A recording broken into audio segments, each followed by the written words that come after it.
We are live back at it again, right here on UCSS. I got a very special guest with me, Cecil Shorts, a former wide receiver of the Mount Union Purple Raiders, former wide receiver of the Houston Texans, former wide receiver of the Jacksonville Jaguars, host of the co-host of Ultimate 216, and Cecil. Listen, it was kind of crazy there at the end. A lot of people they kind of was in their feelings a little bit. But the Cleveland Browns, they come out, they make a trade up, and they go get Shedeur Sanders after taking Dillon Gabriel, in the third round. Did you expect this to happen? What was your thoughts when you saw the trade up, and your overall thoughts? Give you an opportunity to opine on what happened with Shedeur Sanders. Well, first of all, G. Bush, it's good to be on here with you, big dog. It's Yes, good sir. to be Yes, on sir. here with you. My initial thought when I heard the trade, I'm okay, they're going to get somebody. And then when I found out it was Shedeur, I'm like, wait a second. So my mind went straight to Dillon Gabriel.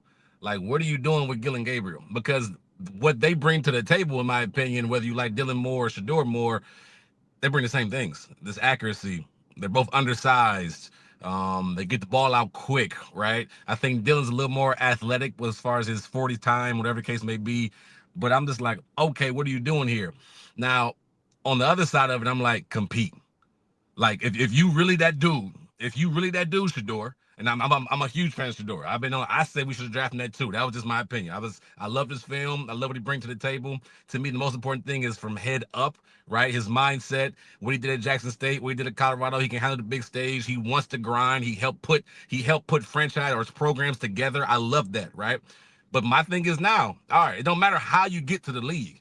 It's about what you do when you get there. It's about how do you stay there, right? So in my mind, let the best compete. You got Flacco, you got Kenny Pickett, you got Deshaun Watson, you got Dillon Gabriel, and now you got freaking Shedeur Sanders. Like, it's unbelievable. Now, would I say you should draft two quarterbacks? Hell no, I wouldn't say draft two quarterbacks. I think you Right. could have went somewhere else in the third round. You're gonna draft Shedeur later. Like, you know what I mean? Like, so many different thoughts in my head. But at the end of the day, the best to me, the cream will rise to the top. Like, give them. It's gonna be hard to balance reps, whatever the case may be. But that's on Kevin to figure out. Like, you wanted this guy.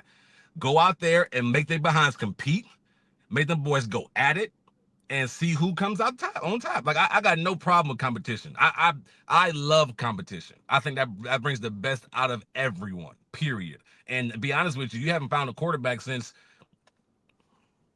I don't know. Nobody. We ain't got one. We can't even do it. You can't do it. You can't do it. So, to me, I love it what you said with the competition. A lot of people is, you'll hear people say, well, you didn't like the draft. Now you're flip flopping. You didn't like what Barry was doing. Now you're saying you do because you drafted one player. Well, I said, listen, one player can, if you look at it in the context, can change the way you look at a draft. If you look at it and you want extreme competition, and you draft a guy in Dillon Gabriel who is undersized, but he's been a guy that is been successful at every place he's gone. And then you go later on and you get a guy like Shedeur Sanders, who everyone had somewhere within the first, even if you being kind, somewhere in the first two rounds, everybody in the league had him there. You get him in the fifth round. Now you can look at positions like, well, wow, I don't mind if I feel like they reached on the linebacker because you got the guys. You can make it up whoever you want to make up. They're here. You can say that linebacker went in the fifth round, Shedeur, but the reality of the situation, if you get Shedeur Sanders, now I'm going to get the hungriest version of him. I'm going to get the guy who's been humble, the guy who we know, everybody knows what you think of him now, Shedeur. And now you're going to get the locked-in version. And like I said, I compared it when I was doing the stream before. I said I like the gladiators. Put the swords in the ring, and whoever comes out of the Coliseum is on the roster. We're going to find out. And that goes for Kenny Pickett. That goes for Joe Flacco. And Deshaun Watson, even when you want to look at that, Deshaun's going to have to come on. He's fighting for some other team to give him a shot to say, hey, I could be a backup guy. I'm look how I'm doing it. I got all these quarterbacks. I could be a mentor. Look how I'm rehabbing. I ain't caused no trouble. Listen, I love it. And what I said before, and you can attest to this, when you have that level of competition, and you know it coming out of where you came out of, what level of focus do you have when you are the underdog going into that camp? Bruh, it's gonna be. I mean, all 5 quarterbacks are gonna be lasered in that QB room. Oh, it's gonna be sick. Ain't gonna be a lot of talking and playing around. They're gonna be asking questions. They're gonna be dialed in. They're gonna know every single rep matters. They're gonna know every single preseason rep matters. They gonna know everything, bro. Like, it's gonna be so dialed in. But I tell you what, that QB room is so important. It's so important. So if that room is dialed in, it's going to trickle down to the running back room. It's going to trickle down to the O-line room. It's going to trickle down to they ain't drafted receiver, but the receiver room. It's going to trickle down to the defense, right? It's contagious. That competitive atmosphere, that focus is contagious. And if your leaders are doing it, if your quarterback room, the most important room in that building, is doing it, it can be a really good thing for everybody else. So we'll see how it goes. Let me say this, though, G. Bush. Okay. And I'm gonna touch on this for Shedeur because you gave me the opportunity and I didn't do it the first time. I'm extremely disappointed. If you don't like him, you don't like him. If you want to come out and say whatever you want to say about him, my thing is you need to put a name with it.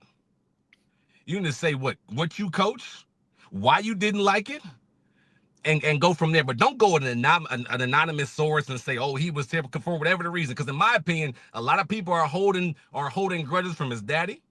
A lot of people don't like how much money he was making, Shedeur was making in NIL, how they were changing college football, how Colorado went from how Deion Sanders and them went from Jackson State to Colorado and turned that program around and made some name, and they made Colorado popular and win. No, they didn't go to the playoffs. No, they didn't go to the national championship, but they're darn close. And they turned that program around like this. And I haven't watched a Colorado game probably since Cordell Stewart. And then I was tuned in every single week. Every week? I was tuned in every single week. Night games, or like every week. But how Deion goes about it, I think they held how, and this, I think Deion maybe talked a little too much in different podcasts and things. I think they held that against him. I do think that. But the issues I have is if you're going to come out and say something, be a man about it. Be a man about it and say it like, hey, this is my issue. Otherwise, why are you hurting this kid? Like, why are you coming out with stuff like this? It makes no sense to me because it's not beneficial to you or him. Matter of fact, you weren't even man enough to even say, hey, I did it. I don't like it. Boom. It's just amazing to me. So, and I'm not saying Shedeur, I wasn't in the meetings, but I do know at combine meetings, there's some crazy questions asked. I do know in team meetings where they fly you in for a visit, there's some crazy questions asked. I do know that. And I wouldn't be surprised if that happened and he was in defense mode, right? And I'm not saying he did anything wrong or he did anything right, but I do think how this was handled was very interesting, and I'm not a big fan of it. So I'm excited, like you said, to see the best of Shedeur because, like you mentioned, G, that boy gonna be hungry. It's not just him, though. It's not just him. Yeah. Dylan Gabriel sees it because he went third round. He sees it. It's gonna be crazy because the 5th round pick is gonna get more publicity and more action in the media than anybody else that was drafted over Mason Graham, over Deion Sanders, who I think is going to be really good, over these guys. It's going to be crazy. I mean, Denzel Ward already said, hey, he already tweeted to Shedeur, hey, legendary, let's go get it. Let's go get it. Like the impact he has already. Oof. And you know what? I give the Browns credit. I was critical of them, but here's the thing: they could have punted on this. They could have said, we drafted Dylan Gabriel. He's here. True. Why would we we already have Deshaun Watson, lightning rod. We already are already talking about who's starting between Joe Flacco, who has a almost semi-cult following in Cleveland, by the way, for what he did prior. And now you're going to bring in Shedeur Sanders, who is now going to get, he's going to suck the oxygen out of that room. He's going to be the most popular dude and the most asked about. And you know what the Cleveland Browns could have did? They said, I'm not trying to hear that. We've already said we like what was in the next year's draft. He's fallen. I'm not bringing this kid in because I got to hear the questions. You know what they did? They took a shot. They gave him a chance to compete. I respect him for that. That's all you got to ask for. Like So honestly, at the end of the day, especially as a player, that's all you can ask for. Just give me a shot. Let me prove myself. Let me prove everybody that believes in me right. Let me prove to y'all I can still play. Let me prove to y'all I can be that dude. So I agree with you. Much respect to what they got going on. So let's go. We gonna get off into this thing, man. We talked about Shedeur Sanders. We'll get back to him, but first, let's get to some of these guys that we had not got a chance to talk about. Let's start off by this. Let's go ahead and throw it up there. The big dog himself goes number one, first round pick, Mason Graham, a defensive tackle out of Michigan. This was there was a lot of hurt feelings earlier this week when you try to pass on Travis Hunter, but even after, as I came on UCSS, I said, as a former defensive lineman, listen, I ain't a hater. I got to give it up to him. Mason Graham can play the game of football. When you get the emotions out of the situation, you say, listen, I can't hate. The guy is he has tremendous lateral quickness. He's a guy that's going to be able to, uses his hands very well. You tell that he has a wrestling background. He does a good job against nose tackles or excuse me, guards, and he gets down. He's not just a regular nose tackle. He can play three technique. He can play all over the line of scrimmage. Two gap it if you want to, one gap if you want to. What are your thoughts on Mason Graham in totality what the Browns did here? Oh, I tell you what, I was one of the guys with my feelings was hurt. I thought you had a generational talent. I thought you would have brought somebody in that could have been LeBron James of the NFL. It's totally different than what you've seen before, right? But they didn't reach for this pick. Like he was projected in every top 5 draft, every mock draft. He was top 5 everywhere. He's a super talent, like you mentioned, and in every draft, every expert said this. There was no reaching here, which I respect from the Browns. I do not think Andrew Berry is the best at drafting. I just don't think that. I think the proof is in the pudding, right? Right. But when you trade 2 for 5 and you get that pick from Jacksonville, and then you still get a quality player, a guy that belonged in that slot, I'm like, okay, I like what I'm seeing. And then as you know, G. Bush, it's important to have a group of probably 6 to 8, maybe even 9 D linemen that can come in fresh, that can come in and really get to the offensive line. Offensive line's not switching out. It's going to be those same 5 guys. Whether they're going fast, slow, whatever. So to have fresh guys coming in, have depth, to have some really talented guys getting after the passer or be able to stop the run, I think it's a huge asset. So I do like the pick, even though my feelings was hurt about Travis Hunter. Listen, these we got the scouting reports. These come from the Bleacher Report. This is what they had to say in their positives and negatives about Mason Graham. Impressive movement skills for his size and quick gets penetration, especially when he is slanting. Takes on blocks with the wide base and has plenty of strength to hold his ground. One-on-one, solid versus double teams and combo blocks too. Can also fight against pressure to avoid getting washed. He has the upper body strength to get extension against offensive linemen and gain control of the block when he lands his hands, can collapse the pocket as a bull rusher when he keeps his pads down. He does have a little pad problem, but then again, everybody does. My coach never saw a defensive lineman who played too low. Everybody can afford to get a little bit lower. Shows a decent hand swipe move and can catch offensive linemen. Leaning with the swim move also can be effective looper in the games when he has the ability to do that. And he has fluid hips, which is kind of difficult to have for defensive linemen as a pass rusher to clear the lower half and to get clean wins. From the scouting report, from the tape, how does this improve the Browns defensive line, and how do you see him and Mike Hall Jr. working together? I think it's awesome, but I think you got to think too the additions they added, Malik Collins, and Shelby Harris. The more guys you can get in there, and I look at it from this standpoint: the AFC North, they still want to be physical. They still want to run the football. They still have quarterbacks that are dynamic. So you got to be able up front to be able to stop the run. You got to stop Derrick Henry. That's what you got to do. Like you got to be able to stop Lamar Jackson. You got to be able to put pressure on Joe Burrow. You got to be able to put pressure on these guys. Whoever, Will Howard, I guess, is a quarterback for Pittsburgh, maybe. Oh goodness. Whoever, listen, yeah. Whoever that guy is, you got to be able to put pressure on him and be able to stop the run. And I think if I just I keep going back to the Eagles in different podcasts I do, the Eagles are so dominant. One of the reasons, because their defensive line is unbelievable.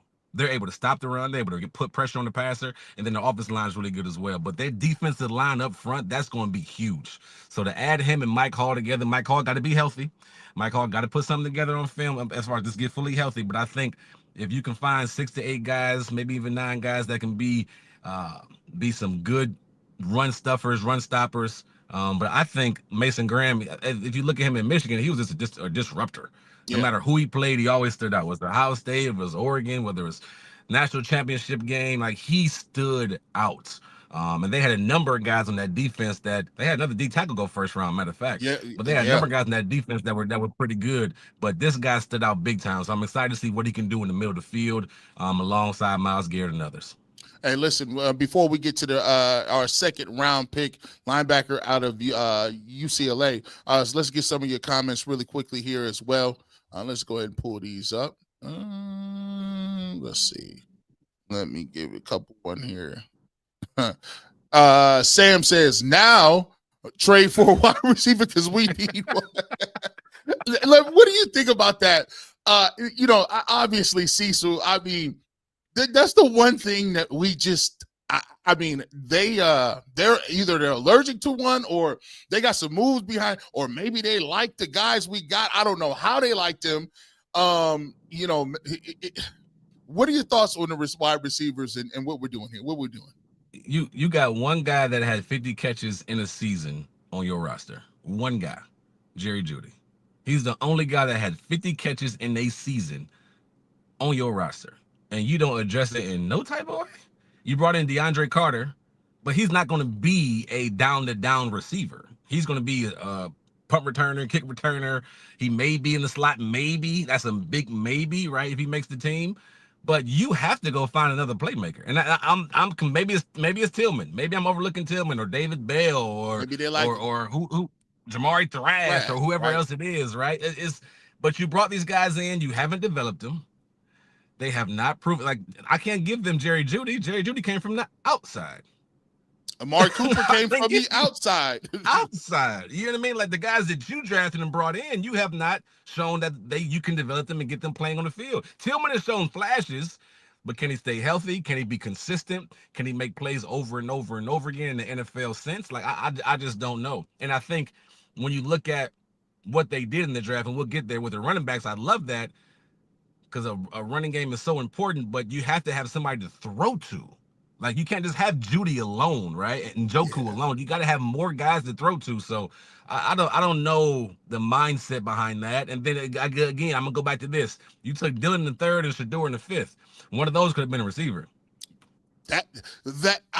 That's one of those things where it's like, okay, at that point, I think Luther Burton Jr. was available at some of those picks. There was the guy from Utah State. I liked him. I thought he was a solid pick. They're gonna have to either they're going into it saying Jamari Thrash or he always bounces my mind. Tillman, either Cedric Tillman. They like and look, he did. Listen, he looked like he wanted to do something, but he missed the last 6-7 games with the concussion. So maybe they'll give some of those guys another opportunity. Well, you kind of foreshadowed it. They did get a tight end, Harold Fannin Jr. We'll talk about that in a little bit. Kevin Stefanski may want to go to the 11 and 12 personnel with him and David Njoku, but it's left to be said that, yes, we do need receivers, and we are aware of that. Let's get to the second overall pick number 33. Now, this at the time had a little controversy on it. Carson Schwesinger, linebacker out of UCLA, former walk-on, had a great year last year. That year last year propelled him to go in the second round. At this position, we was on the internet going back and forth.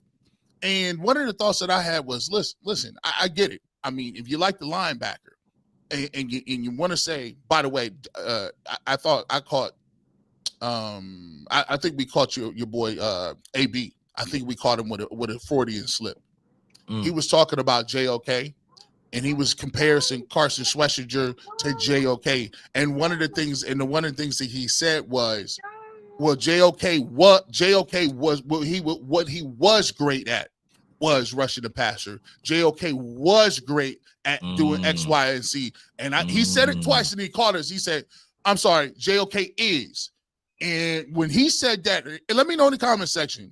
If you guys have been watching all the post-game interviews or the post-draft interviews, see if you caught that, because he caught himself.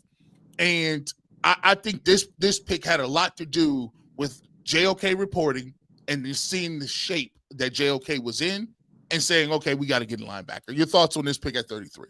Yeah, I never heard of the kid. I had no idea where he came from, and I wasn't even thinking about him. But I 100% agree. This tells me everything I need to know about JOK and where he's at in his recovery. Everything I need to know. So you do not see him dressing for this 2025 season. That's how I view it. Or if he does, it's way like I just don't see that. I wasn't even thinking about a linebacker this early. I thought about it. I knew it was a need, right? Yeah. I'm thinking later. I didn't think this early. But for you to go this early tells me JOK's not healthy, and you need a guy back there. Now, I've read up on him, and I watched a tiny bit of his highlights, and not even the whole game film yet. But he seemed like a short tackler. Seems like everybody loves his mental ability. I think he only had like 4 missed tackles last year, which is awesome. I'm rooting for the kid. Anybody in the Browns uniform, I'll be honest with you. Once they get on that uniform, I put whatever I feel aside, and I'm 100% in. That's just what it is. But it tells me everything about JOK. I do not expect him to be able to play this season. Hopefully he can come back the year after, but a neck injury is nothing to play with. Yeah, he reported, and there's some people talked about it. They was trying to find little things. What is he wearing? Does he look smaller? Does he look bigger? The one thing that you take with this, I didn't have a linebacker on my radar at this point. Obviously, we're still, we're still in the Travis Hunter stage. We're like, whoa, this just happened. You're still trying to get over that. So you're thinking, okay, quarterback, like Milroe and all these guys are there. And you're like, okay, linebacker. That tells me they have no confidence in what they're doing. They signed Devin Bush back for a Minimowski deal, but they got this guy, and the first thing he said is he can play in pass coverage. They scouting report here, of course, very good athlete who can cover vertically and horizontally in a hurry. Athleticism and speed allows him to tighten windows when playing zone coverage and close.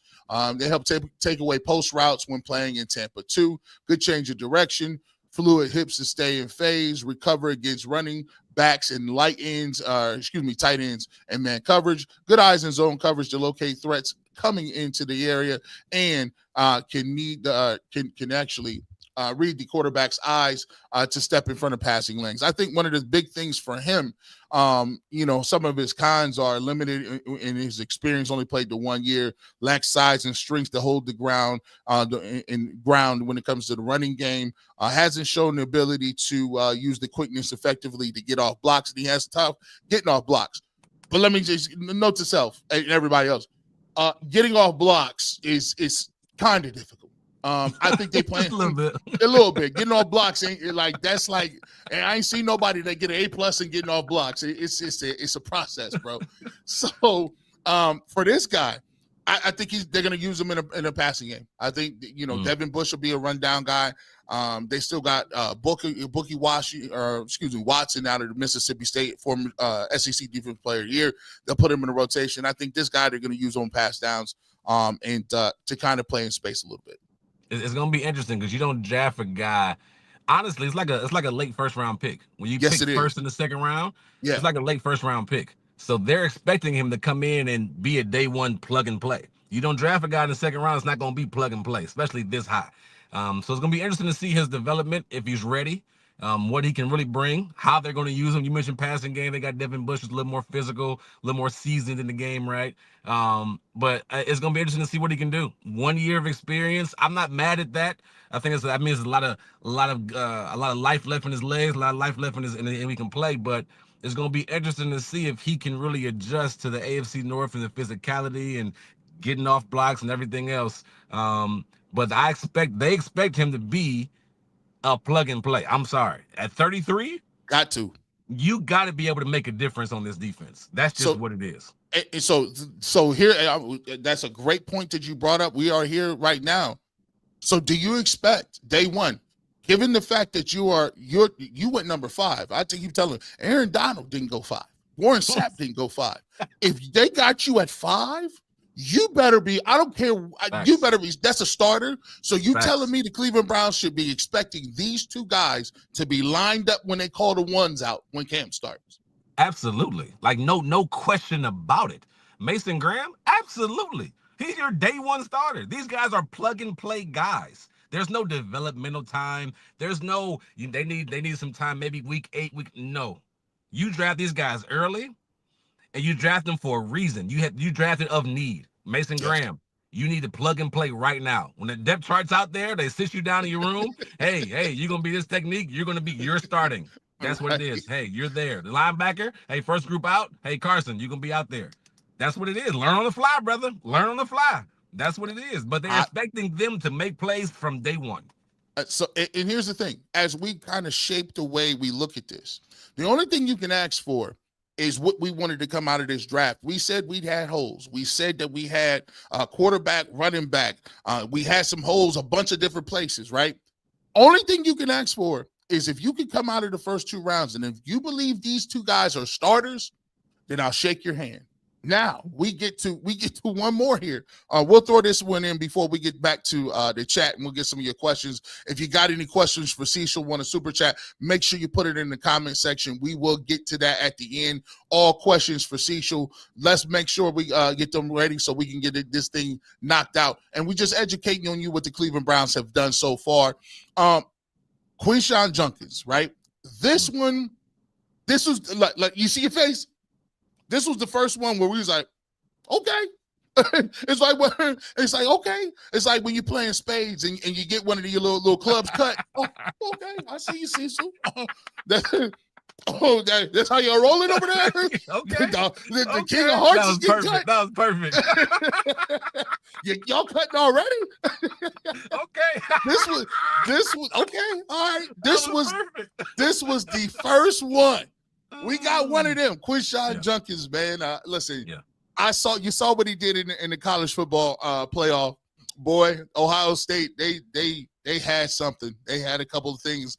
Him and Travion Henderson. Let me ask you this question. Now you see his stats right there: 1,000 yards, 14 touchdowns. It was a long battle. I went back and forth of who I liked better, Judkins or Travion Henderson, week after week. I'll flip flop sometimes 2-3 times. What are your thoughts? Because Travion, I think, went a couple picks later. Your thoughts on this pick in general, and who did you have rated higher coming into this process? I had Henderson higher, but that's just my style, right? I think he's a better overall back, right? I think you can't go wrong here. But Judkins to me is more powerful. He's more downhill, one cut and go. He's gonna run through you. He can make you miss that spin move. Honestly, if you ever play NCAA, the new one, his spin move was incredible. Listen, when it first came out, I said, if this kid is half of what he's doing, this student spent around the whole squad. Listen, they had to nerf him. They had to take some skill points away. They said, this is way too. First week came out, I said, if he's anything like this, it was crazy. Boy. But I like Henderson better. I think he's a better pass blocker. Like he's legit when it comes to pass blocking. But you can't go wrong. And I think for this system, well, I'll go back. For this system, I think Judkins is going to be downhill, run hard, run right in your face, get yards, 3 yards in the cloud of dust type of guy, and he's going to break 1 or 2. Like he has that ability. He has that ability to break one and make a guy miss it and take off down the field. Not sure about him in the passing game. I know he can catch. I don't know if him or Henderson is better. I think Henderson may be a little bit better. But again, I was like you. I'm like, okay, this makes sense. Like, I like it. This is a big name. He's from right down the street, right down the road, a couple hours there. We all familiar with him. We know him. We know how productive he was. And to be honest, I think he's a very good pick. So I was sitting there like, okay. Now, finally, we're moving. We here. Like, you slowly get out of your feelings a little bit. Yes. Okay, yeah, listen. Yes. Okay, listen.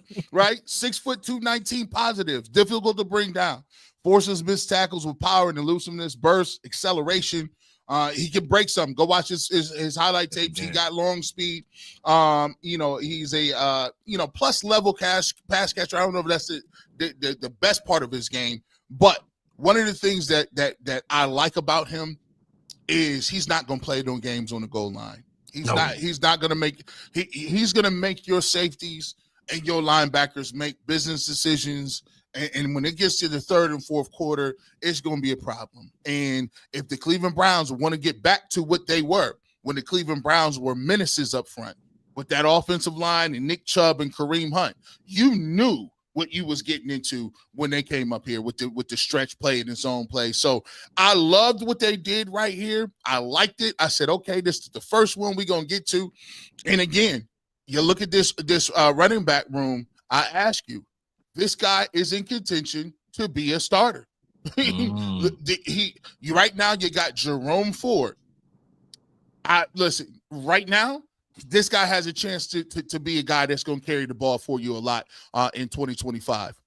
Oh, man. Like, I think Jerome Ford had his chance to prove that he's a number one back. Like, you couldn't ask for more of a resume to be able to do it, and he didn't do it. I think he's a good compliment. He can be a good guy to come in and refresh to whoever the starting back is. But right away, and again, this is just my opinion, right? I think higher in the second round is plug and play.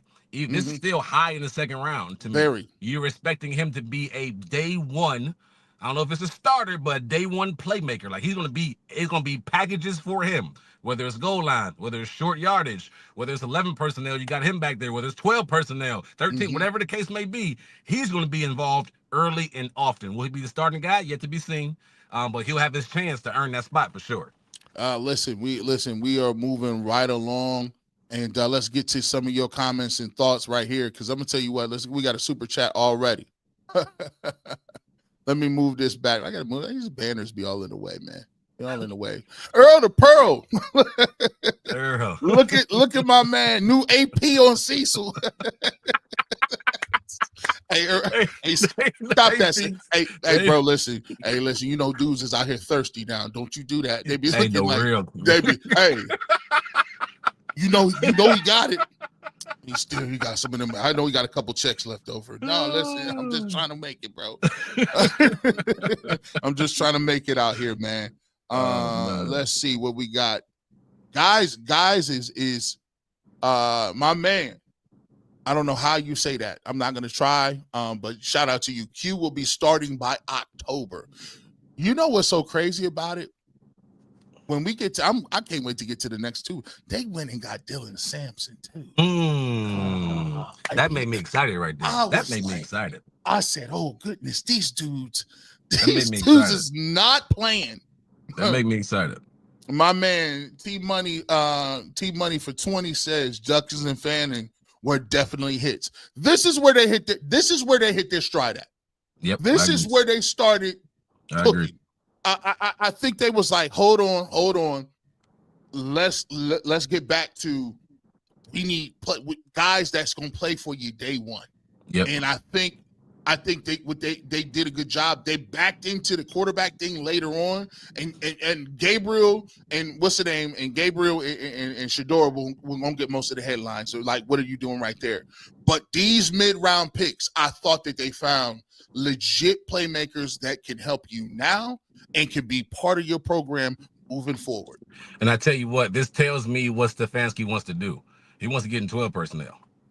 He wants to put 2 tight ends in because you got Njoku. So now that's your other playmaker. Even though I'm like, hey, why didn't you go get a receiver? Well, hey, you got Judy, you got Judkins now, you got Fannin and Njoku on the field at the same time. I'm not mad at that. I'm not mad at that. I think Fannin can really come in and make some big time plays for you. That boy can move now. Yeah, like he was.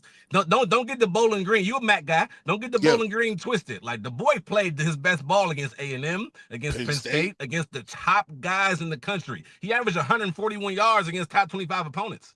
Like the boy was eating, and you knew he was getting the rock. And you knew he was getting the rock. They had no receivers. And listen, I watched him in the bowl game, and he was unapologetic. They say, hey, listen, they was throwing in triple coverage.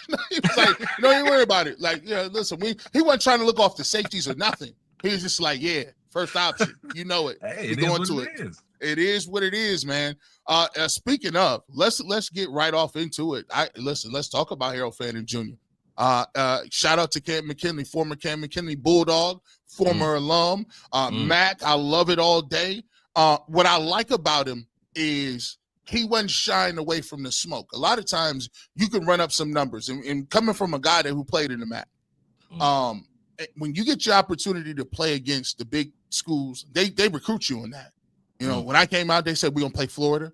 We play Florida. We're going to give you Kentucky. We're going to give you Minnesota. You're going to get a chance to get Iowa State. Sometimes the matchups didn't end all too well.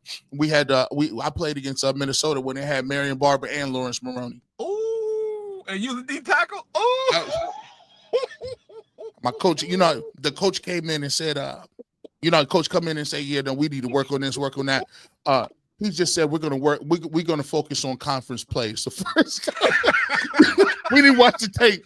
We didn't even get to it. They said we just go. That was, listen. 2 dogs. Marion Barber had like 200 yards, and it was like, okay, well, they brought this other dude in, and I'm like, this guy is not. Lawrence Maroney was not. I said, this is trouble. Yeah. But I'll give Harold Fannin Jr. his flowers because, like you said, he didn't get his money off against Toledo or Akron or Kent. He did. But he did his most damage in prime time on the road in Happy Valley, on the road in College Station. The lights wasn't big. I like a guy who turns up when it's like, oh, this is my time to shine. And he's a guy that's going to be tough to tackle after catch. Yeah, for sure. Like he's a guy I think who's, when I saw him, I saw a game or two during the season, I'm like, oh, he can do something. I didn't realize how productive he was until the bowl game. I'm like, wait a second. This dude been killing crazy, right? And that's what you got to do. At a smaller school, that's what you got to do to get really noticed. You got to go destroy the competition. So I'm excited to see what he can do. Not sure what he looks like in the blocking game yet, but to me, blocking is similar to defense in basketball. It's a choice. Yes. And then once you learn the technique, you'll be fine. Just put your head in there, lock arms, and hold on for dear life. So, listen, vertical athleticism to threaten the defenses on the seam, strong-handed receiver, good eye coordination when tracking the ball, playmaking ability. He has a lot of great run after catch ability. Potential nightmare due to the position and scheme versatility. I mean, it was all. It makes too much sense. When you want to play with David Njoku, and when you have Harold Fannin Jr., think about this: the Joe Flacco play action game. I need y'all to, and quarterbacks. If anything, y'all gonna learn. Y'all need to get up underneath Joe Flacco and learn that play action. That's going to have a lot of people open. This guy is going to be a monster to tackle in the open field. They do say, obviously, blocking and tight ends. Tight ends is one of the most difficult positions for a guy to get it because you're learning. You got to learn the route tree. You got to learn the audibles. You got to actually stay in and be able to block a defensive end. You got to be able to help on a double team. So you have multiple skill sets, and it's difficult for a young tight end to get in and do it. I think that's what took David Njoku so long to kind of come around and figure it out. You got Fannin. He'll probably be in on your 12 personnel packages. But the good thing about it is you already got a number one tight end. You can just run. You can run and play right to what his skill set is and right to his strengths. It may not be blocking early on, but you may be able to get some mismatches out of it. Love the pick right here. Now you're cooking. You're cooking so far. We lay down in day 2 and we thinking, oh, this about to be great. we about to ball out, and then it happens. They go in the third round. They go with Taylor Gabriel. Now I keep calling him Taylor Gabriel because we used to have Taylor Gabriel for the Cleveland Browns. Dylan Gabriel. Yeah. Now listen. Let me see how to put this. At that point, people were so hot because when you look at the situation, you got Dylan Gabriel, and at that point, nobody had Dylan Gabriel higher than Shedeur Sanders. They shouldn't have been higher than Shedeur Sanders at all. No, nothing. You shouldn't. He was not rated higher than Shedeur Sanders. So what happens is what you start to see is people say, well, hold on. Ain't we looking at the draft board? I mean, you can't have a quarterback left on the board that's like somebody saying is a first-round talent. And Dillon Gabriel, you can get in the 5th, 6th, some would even say 7th round. Yep. This where the pushback comes in. Your initial thoughts on Dillon Gabriel and the pick there at 3. Oh, I was pissed. I text you. I text Earl. I text McNuggets. I was pissed. Like, why are you going out? Because when you look at I'm going to say it again, all the experts, all the mock drafts, he wasn't going to 5th, 6th, or 7th round. Yeah, he wasn't rated in the top 10 quarterback. He was in the top 10 quarterbacks. He was 7, 8, 9, 10. He was in that range. And it wasn't because he wasn't productive. He was in college for 6 years. He got tons of stats. I get all that. Right. But it's like, if you're going best quarterback available, why didn't you get Shedeur? Why didn't you get, I'll even be happy if you got, I don't know if Milroe was gone at the time. Milroe was gone. Milroe was gone. Like, I was no, like, no, hold on. Was Milroe gone? I don't think he was. He might have been, but I know Will Howard was available. I knew it was a Kyle multitude McCord of guys. was there. Yeah, and I'll be honest with you. I told you there was like 4 guys I would take over Dillon. It was like 4 guys I would take. I wasn't even thinking about Dillon Gabriel. I wasn't even thinking about him. He was an afterthought. Matter of fact, when you talk quarterbacks, you're not talking Dillon Gabriel, and it's not a knock on him. Very productive, awesome at Oregon, awesome at Oklahoma, wherever else he was at. It was just, it made zero sense to me. You went from cooking. I mean, you was hot. You was hot to pissing me off. I'm like, you got the Sheen Tua. Like, you ain't even get like the real one. You know what I mean? It was just frustrating. And then as we wind this back and as we see it, and then they eventually we'll go forward to go back a little bit. They take Shedeur Sanders in the 5th round, right? Yeah. And so now, if you wanted to get the best out of Shedeur Sanders, you look around and say, listen, we obviously like Dillon Gabriel better than we liked you. Yeah. We drafted him in the 3rd round. We drafted you 2 rounds later. We actually really kind of liked it. We traded a draft pick for Kenny Pickett. We thought Kenny Pickett is a better option for you. We got a 41-year-old quarterback in Joe Flacco in here. So you are actually a long shot. So explain this, how this works, because obviously you know the pecking order when you're in the NFL, and you kind of explain it from both ways. As a guy coming out of college in a long shot, and you see guys that were drafted at your position ahead of you, what do you got to do in order to supplant them? What is the attitude with that? And then also, when you are the underdog, you make it, you beat out that guy, and now you're supposed to be the guy. You're the rotation piece. You getting catches, and they draft another receiver in the 3rd round or so. How does that play, and how does that competition factor in the NFL? Ask the first question again. I didn't hear it. So yeah, I need to work on that. I'd be asking way too many questions. It'd be wordy too. I gotta step my game up. So you look at it from a standpoint of when you went into the league and you were a long shot, or you were drafted after somebody, and they got a guy who they took in the 3rd round, and he's getting more money than you. His contract is bigger, and they basically said they like him better. What is your mentality if you're drafted after a guy that's at the same position as you? I'm hunting him down, because my mentality is they liked him better, like you mentioned. They gave him more money. They respected him more. They expect him in a 3rd round pick, 94? They expect him to be able to play at some point during the season so he can make more mistakes than I can. So in my eyes, it's like, I got to make sure I'm picture perfect every time I run a route, every time I try to get open. I got to know my assignment. I can't have any mental errors. I got to be on top of my assignment. But just know, I'm hunting your butt down, because as soon as you mess up enough, I'm coming that way. Like, I'm coming that way. So that's the mindset there. Now, when you're in that position, when you are when you do, like, say you're Dillon Gabriel and then Shedeur's later, when you're in that position, you're looking behind you. At all times. It's no security, right? There's no security. It's one of the reasons I hate 2 quarterback systems, because it's like, this is the best way I can explain it. You got, matter of fact, my time with the Texans, Brian Hoyer was the starter, and Ryan Mallett was the backup. And as soon as Brian Hoyer made a mistake, he would look to the sideline. He made a good play, he would look to the sideline. Something happened, he would look to the sideline. They snatched him out. First game, he got benched. Ryan Mallett got put in. He make a mistake. He looking to the sideline. It's just no security, right? There's nothing there that secures you. You got to be extremely confident.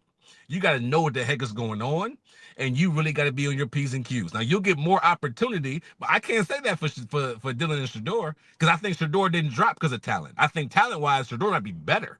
Does that make sense? Yeah. And when you're in that room, especially quarterback, it's going to be interesting to watch, especially quarterback. When you're in that room, you're not going to tell me Shedeur's going to think he's a fifth-round guy.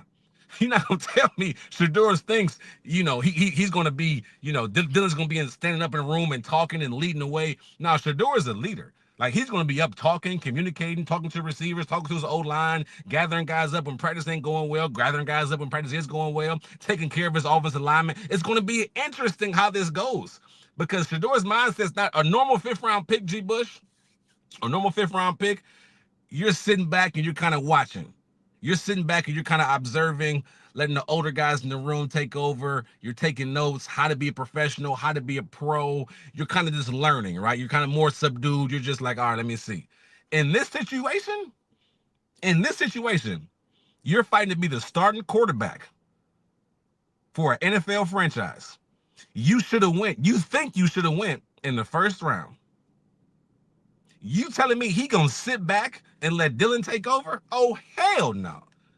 So if I'm Dylan, and I know this, and Dylan probably thinking, I probably went higher than what I was told. He's like, I'm nice. What's going on? I'm here now. I'm here now, but he knows, like, hey, all the attention gonna be on Shedeur. Like, he's coming. If I make, like, it's just gonna be an interesting dynamic. So in my mind, Dylan's gonna be looking behind him like, okay, let me make sure I'm on my P's and Q's, and Shedeur's gonna try to hunt his butt. Shedeur got something to prove. It's gonna be interesting to watch, but he got something to prove. It's going to be very interesting. We'll revisit the quarterback room coming up here at the end when we get to the Shedeur Sanders. I'm asking myself, what is this quarterback room going to look like? We're going to get to go inside and get some of the dynamics and stuff. But first, we got to get to some other guys. This is where, they had Dillon Gabriel, and he came up, and we were looking around like, ooh, this could be a rough one.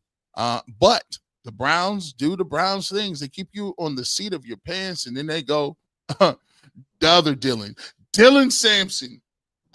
This one, really like this pick. Really like. I mean, this. If you guys are not aware, this guy was one of the top backs. I felt like that was coming out. Like, I felt like I watched him a lot. I watched him play for Tennessee 3-4 times. You see here 1,400 yards, 22 touchdowns, SEC Offensive Player of the Year, second team All-American. You look at this guy, and now I'm like, oh, the first thing that happened was, oh, dang, Chubb. Dang, that hit the Nick Chubb hit me. I want to tell them, bring Nick Chubb back. They just really refreshed that backfield. They just was like, we got some young legs in there, and they look like they're trying to do a 1-2 step with this. This is like a thunder and lightning move. They're young. They usually do keep 3 running backs. I've always said I got an open place in my home for Nick Chubb anytime he wanted. But this move right here, I thought this might have been another steal of the draft, because this guy, to me, is one of the backs that could definitely be a starter in this league.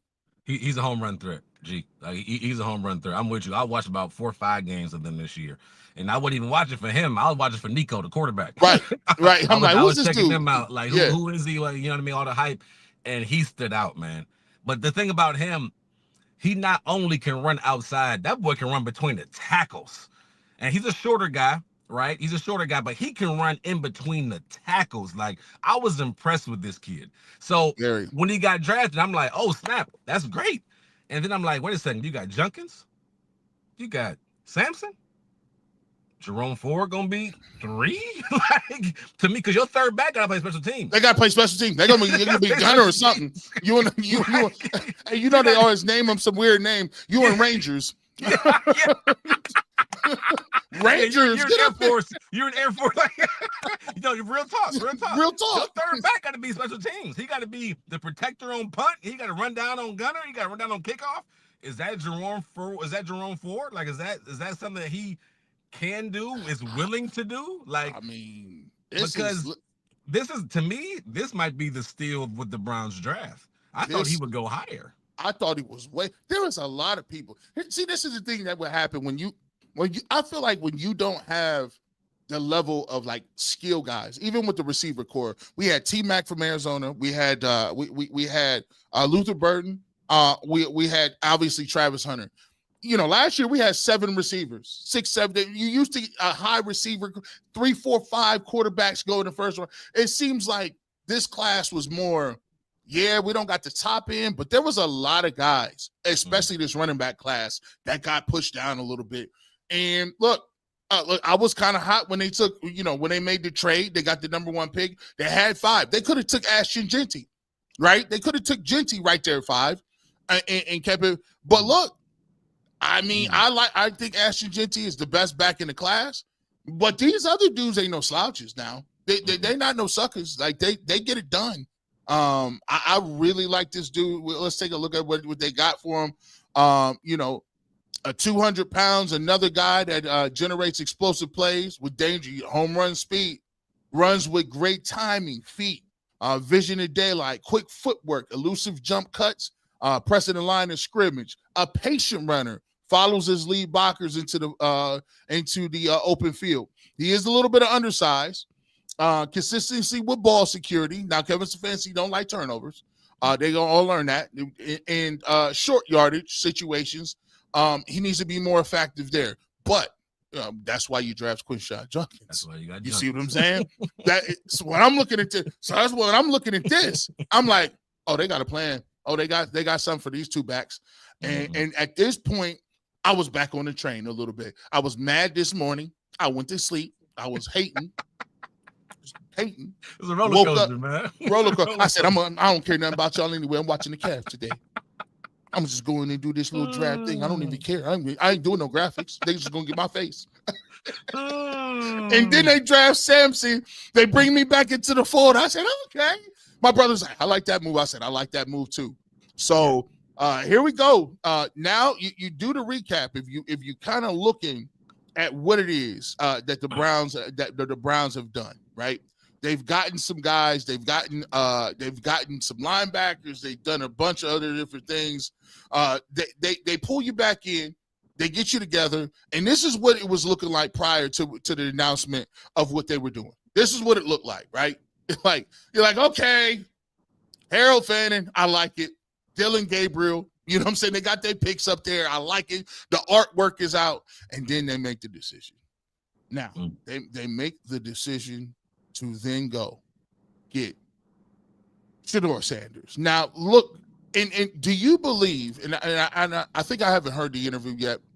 I think Andrew Berry said it was not in their cards. They didn't think they were going to do that.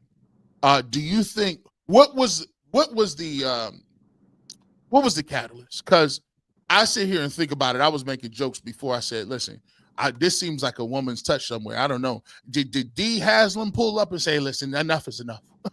did somebody get to AB's coattail and say, the slide has gone far enough? Because I don't think that this was in the plans. He got the 5 and somebody pulled the trigger on this. How did this thing come out where Shedeur Sanders is a Cleveland Brown after you see what they did so far? I think the quarterback coach, what's the quarterback's coach name? Played with Deion. Tommy Rees? Not Tommy Rees. What's his name? Who's the guy that played with Deion? Quarterback coach. Is it Musgrave? Musgrave. Okay. I think Will Musgrave, I think Jimmy Haslam, and I think a few others were pounding the table.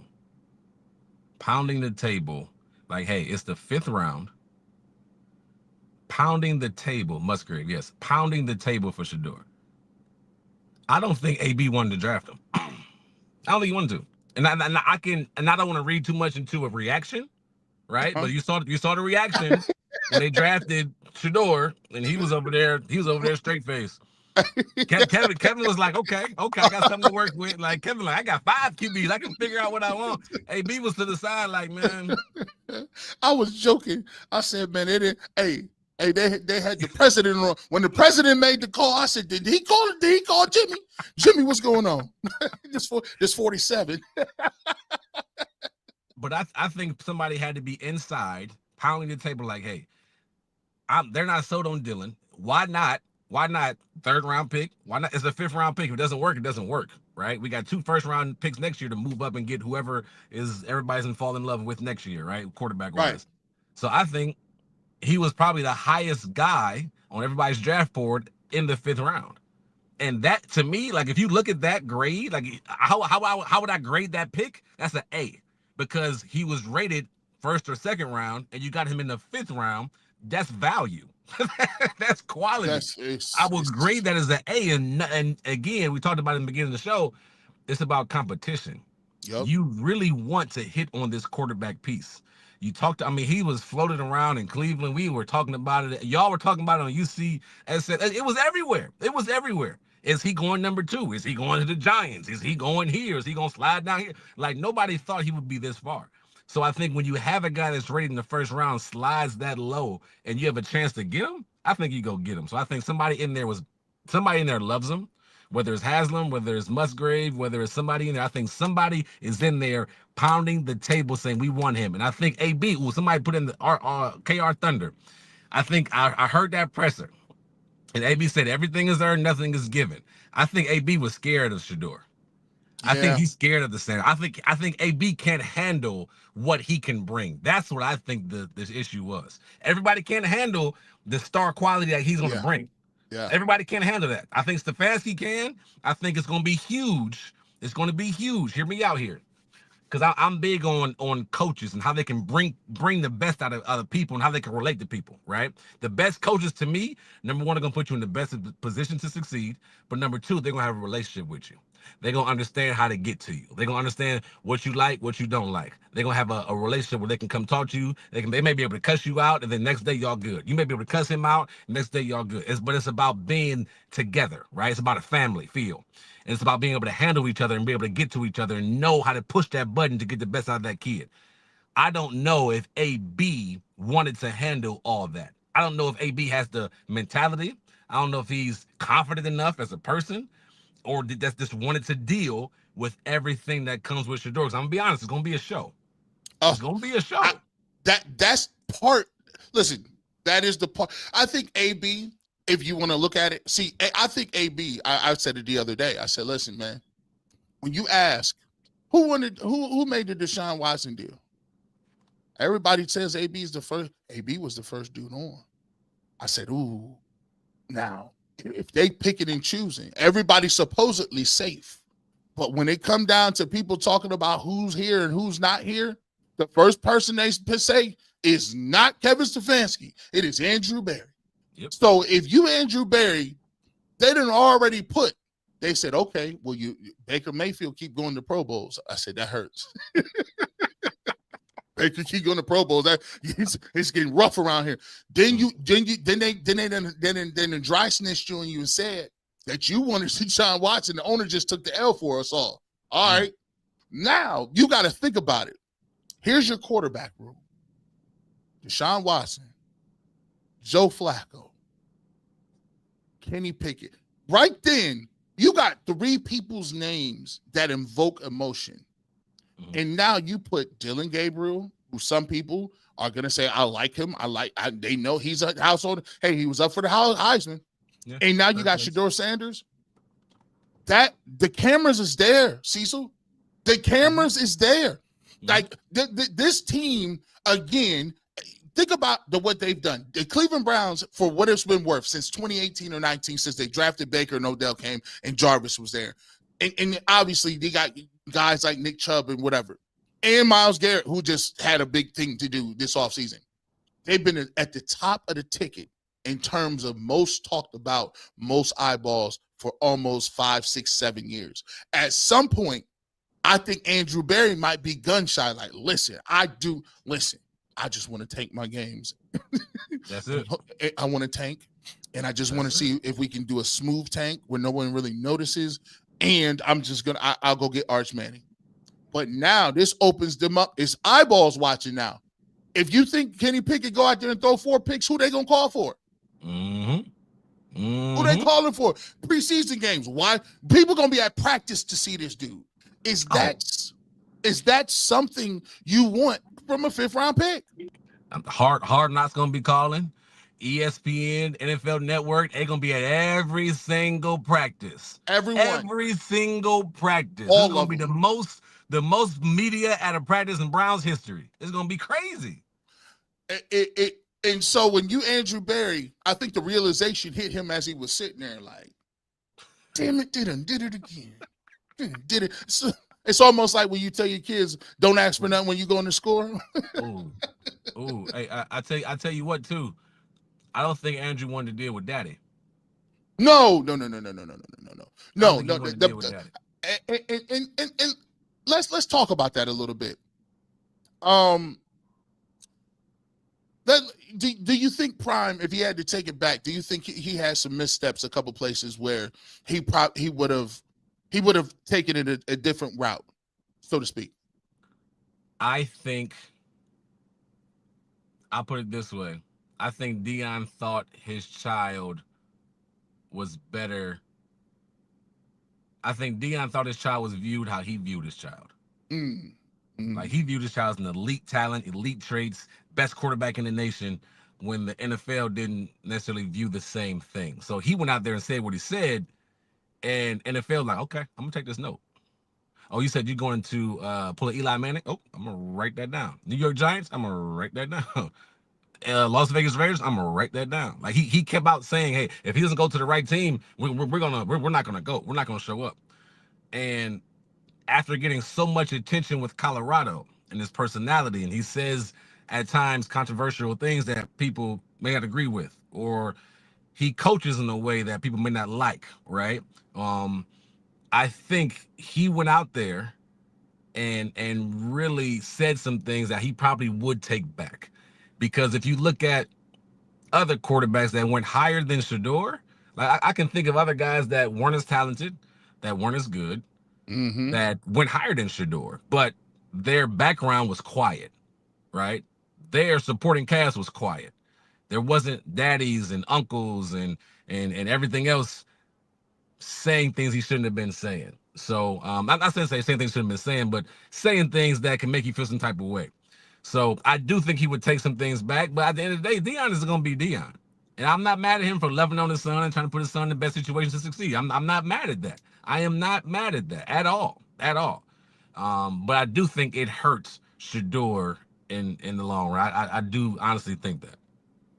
Yeah, listen, man. I really think I think this is the best thing for him, and I think it's going to be a very interesting. I would say it's going to be a very interesting way we look at this situation.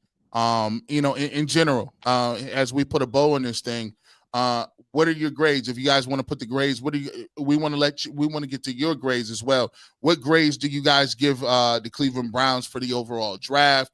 And then let me know, does this move the needle for you guys in terms of where you think the win-loss record will be? Let's start over with the real ones. Cecil, it was a roller coaster. They got a lot of things done, ups and downs. They got a few positions we're excited about. As this thing come together, where do you put the Cleveland Browns as far as a grade for this draft? That's a tough one. I look at it's 6 draft picks, right, G? Yes. There's 6 of them. And I think you hit on 4. So 4 out of 6 is a big deal, right? I think Mason Graham, even though I'm still hurt about Travis Hunter, I think you hit on him, right? Okay. I think you hit on Judkins. I think you hit on Fannin. I think you hit on Sampson.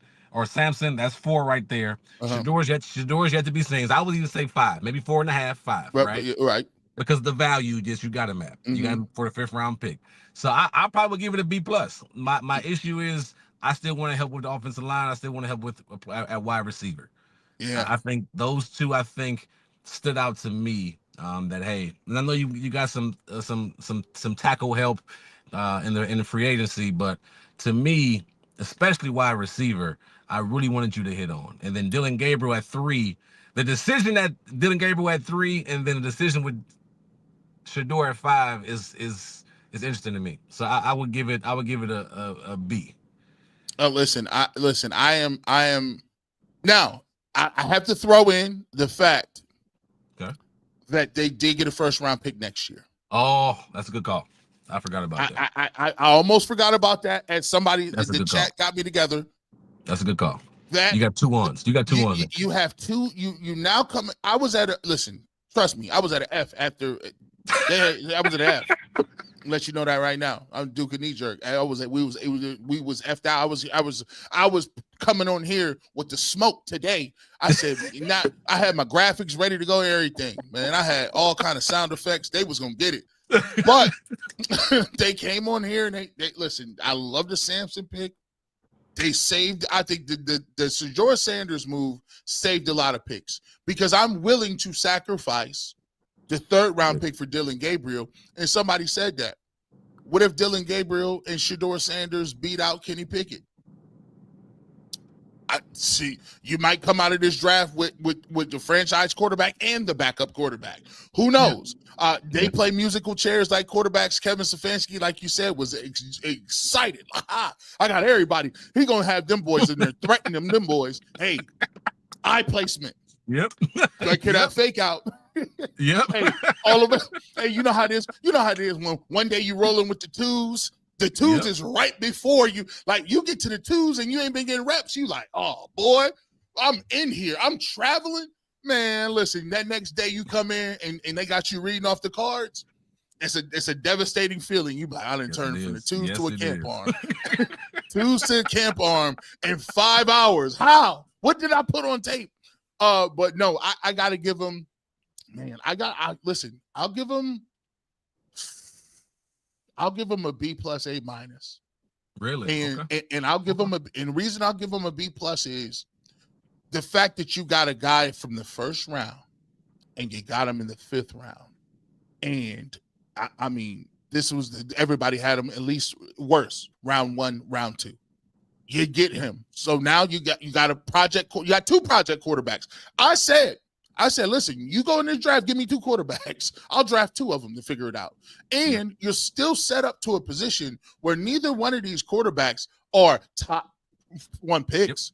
They ain't costing you no money. And if they don't pan out, you're still in position to go grab a quarterback last year with the 2 ones that you got, right? I can't be mad at that. You restocked your backfield. You got 2 young running backs that look like they're going to get carries. You got another guy up front that's going to go along with your other guy last year. The Ohio State-Michigan Big Ten combo at defensive tackle, him and Mike All Jr. Myles Garrett came back. He's there. Alex Wright will be back, man. You know, you got a few things, man. You still got some question marks here or there. The linebacker will probably fill in.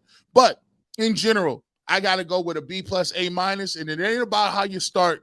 We all know that. It's about how you finish, and I think the Cleveland Browns went out with a splash. Are we crazy? Are we crazy? Jeffrey got an A. We'll go down through some of these, man. Easy A, outside of Gabriel, all talented, ranked in the top 75. A plus, A, B minus. I'll give it a B. And I think they didn't because they didn't address the wide receiver. Now, trust me, they got one of the worst wide receiver cores in the game. Listen, if they could find, I don't know where they can find some people, but man, Cecil, I